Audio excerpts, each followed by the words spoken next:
Did you know you created every single thing about your life before you were born on a document called a blueprint? On that document, you planned out every single aspect about your life. You planned your name, your parents, where you were born, your siblings, the relationships you'd enter into, and the challenges you would meet along the way. I'm Stacie, and I'm from the Key to Soul Awakening.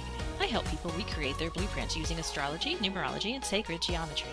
In this video, I'm going to help you discover your own life path number and what that means for you. And although life paths and the specific situations that you meet along your life path are a bit more complicated than just one number, this is just the basics to get you started. If you're interested in scheduling an appointment with me, click the link in the banner above or in the description below. So how do you find your life path number?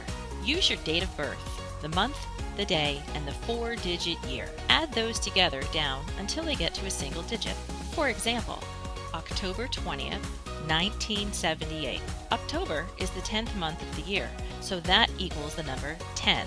So you have 10 plus 20 plus 1978. Add the 10 and the 20 down to single digits.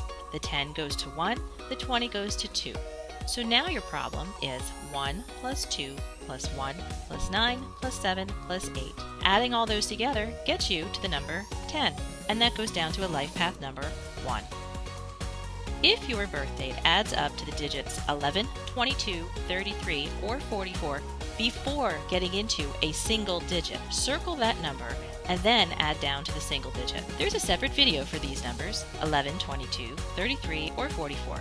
Now take some time to use the process I just showed to figure out your life path number. Master number 11.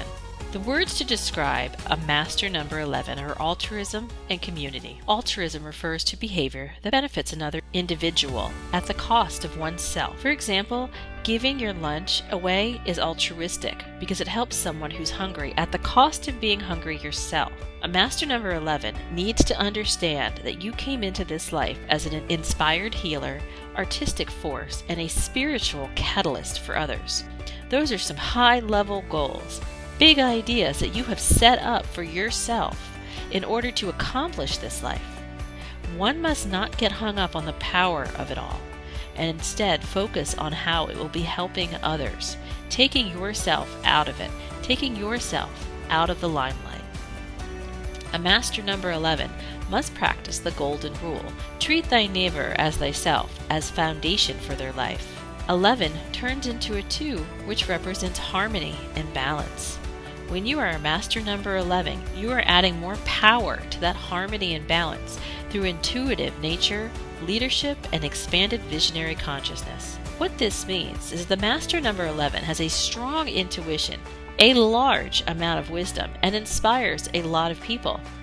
However, the master number 11 is one of the most difficult vibrations because of the high standards they set, and the demand for them is constant. A master number 11 must learn patience at the same time as being able to make quick decisions. A master number 11 must seek balance between the physical life and their inspirational spiritual life. They must realize that their true mastership and all of their skills are based in service to another. 11s have many ideas in order to improve things within their own life, within their own home, within their community, and the world at large. A master number 11 that is flipped or out of alignment with their life path tends to be narrow-minded, resentful, manipulative, childish, self-centered, overly sensitive with addictive qualities. That is the exact opposite of who they are when they're in alignment with their positive life path. Master number 11s need to remember that life is a marathon, not a sprint, and that you are here in order to inspire the masses, not to rise to fame yourself. Knowing your life path number helps a person in knowing how they approach their life and how to approach challenges without having those challenges stop your life from moving forward. It is important to note that if you are not living in a positive way, your life path is flipped. That means it's reversed into a negative way, and the negative aspects of that life path number show up in your life. If your life path number turned out to be the number discussed here in this video, but it sounds nothing like you, then I must ask you, what happened in your life to change who you are? Sometimes people take on attributes of different life path numbers to avoid difficult, challenging situations, sort of like an ostrich sticking their head in the sand. If you'd like to make a session with me to discuss your life path, and how you can live your highest and best life using the law of attraction and manifestation, use the link above in the banner or below in the description. If you want to know more about life paths, go ahead and click the playlist right next to me, the Life Path series. Or you can click the single video, The Path to Happiness, which explains karmic patterns on our life paths. Make sure you hit that subscribe button and click the bell so you know every time I upload, and I go live several times a week just to answer questions from viewers.